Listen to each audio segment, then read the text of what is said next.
The courtroom was cold, both in temperature and in spirit. Judge Raymond Whitaker sat high on the bench, his robe pristine, his expression permanently disinterested. His reputation in Georgia's 11th District Court was infamous: quick to anger, slow to empathy. The defendant stood quietly, hands folded, a weary expression etched into her dark skin. Her name was Dolores Jenkins, a black woman in her late 50s.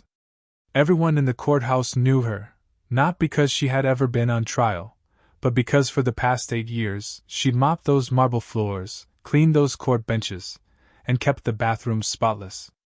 She was the night janitor, invisible to most, but never late, never a complaint. Today, she stood before Judge Whitaker over a parking ticket dispute. "Aren't you supposed to be cleaning my floors right now?" the judge sneered, flipping through her file without looking at her.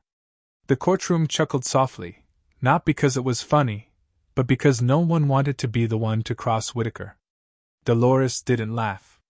She cleared her throat. "Your Honor, I believe this ticket was issued in error.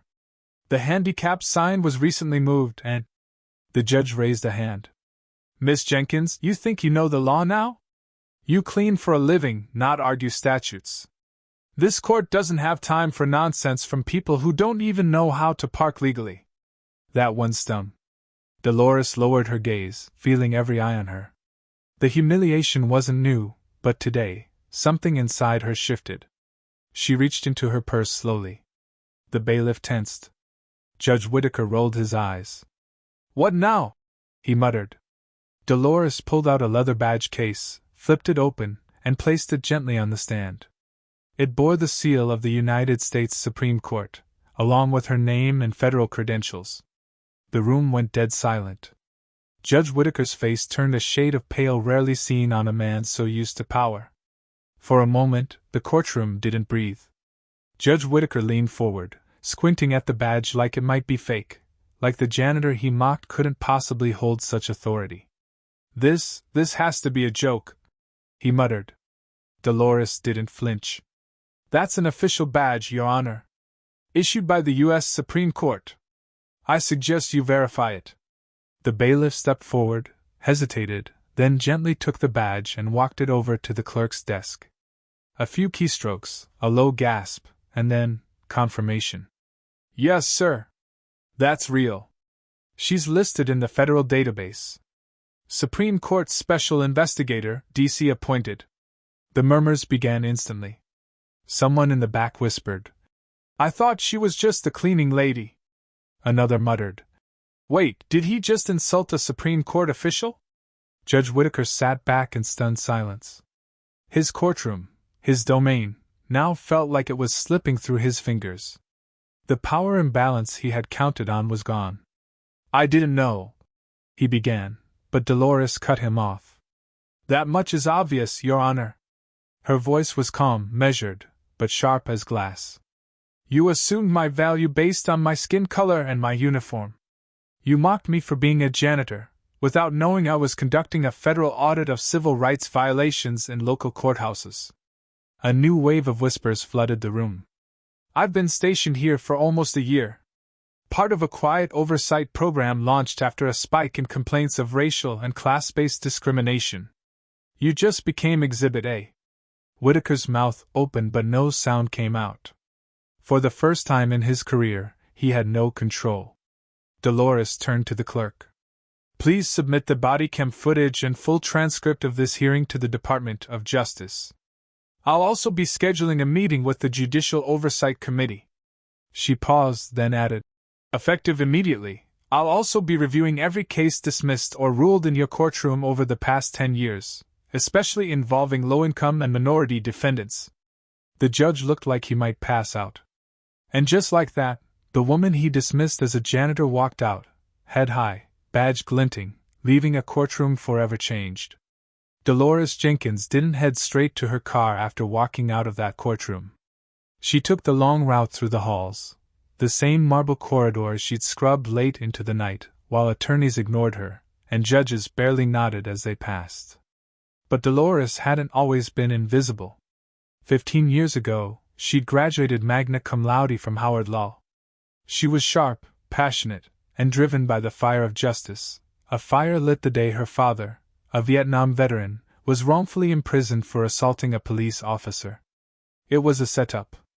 The dashcam footage malfunctioned. The white officer's word was taken as gospel. Her dad died behind bars from untreated pneumonia. Dolores had promised him justice.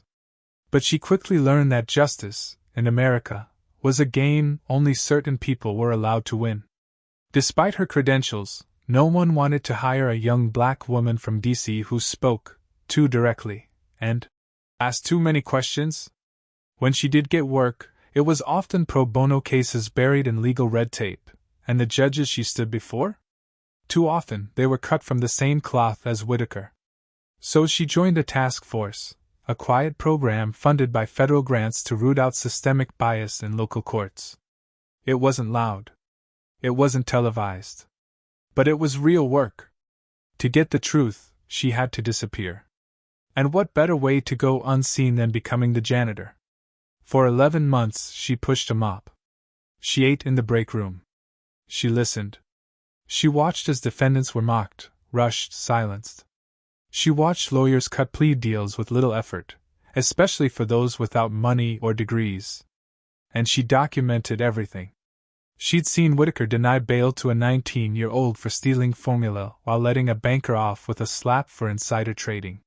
She saw the pattern. Same judgments. Same smirk. Same cruelty. But she waited, patient, calculating. Until the day Whitaker mocked the wrong woman in open court. Dolores stepped into the parking lot and looked back at the courthouse. The building hadn't changed. But it would. The fight wasn't over. It was just getting started. The video clip hit social media by lunchtime. Judge Whitaker, in full robe, sneering down from the bench. "Aren't you supposed to be cleaning my floors right now?" Cut to Dolores calmly revealing her Supreme Court badge. The silence. The shock. The power shift. By 6 p.m., it had gone viral. Hashtags like hashtag judge called out and hashtag not just a custodian were trending across Twitter and TikTok. News anchors scrambled to cover the story. Civil rights attorneys lined up to offer commentary. The footage wasn't just a viral moment, it was a mirror, reflecting an ugly truth Americans had grown tired of ignoring. Whitaker tried to do damage control. He issued a half-hearted apology on a local news station, blaming miscommunication and a long day in court. But no one was buying it. Meanwhile, Dolores stayed silent. Not for lack of words, but because she had work to do. Over the following weeks, her audit team released damning reports. Minority defendants were 4 times more likely to be denied bail in Whitaker's courtroom. Pro-SE defendants, mostly black, brown, or low-income, were interrupted at 3 times the rate of those with private counsel. Court records showed clear bias in sentencing, language used from the bench, even eye contact. Federal investigators descended on the courthouse. Judicial oversight committees opened inquiries. Whitaker was placed on administrative leave pending review. But the blowback didn't stop with him. Dolores's reports triggered reviews in neighboring districts, exposing similar patterns. Class action lawsuits were filed. Former defendants came forward to share stories they thought would never be believed. And through it all, Dolores remained focused, not on revenge, but on repair. One reporter finally caught her outside the courthouse and asked, "Why didn't you just expose him right away? Why mop the floors?" Dolores smiled gently. "Because you can't change a system from the outside. You have to know where the rot begins." 2 months later, the courtroom was packed. Not for a trial, but for a disciplinary hearing. Judge Raymond Whitaker, now stripped of his robe and wearing a plain gray suit, sat at the defense table, sweat beading at his temples.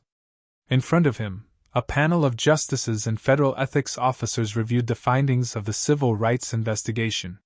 The evidence was overwhelming, a decade-long pattern of bias, cruelty, and elitism, all delivered under the guise of justice. Dolores sat in the audience. She wasn't front and center. She didn't need to be.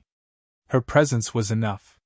When the decision came down, permanent removal from the bench, barred from holding any judicial office again, and referred to the DOJ for further prosecution, the room didn't cheer. It exhaled. It was a win. But for Dolores, it was never about just one man. 2 weeks later, she returned to D.C.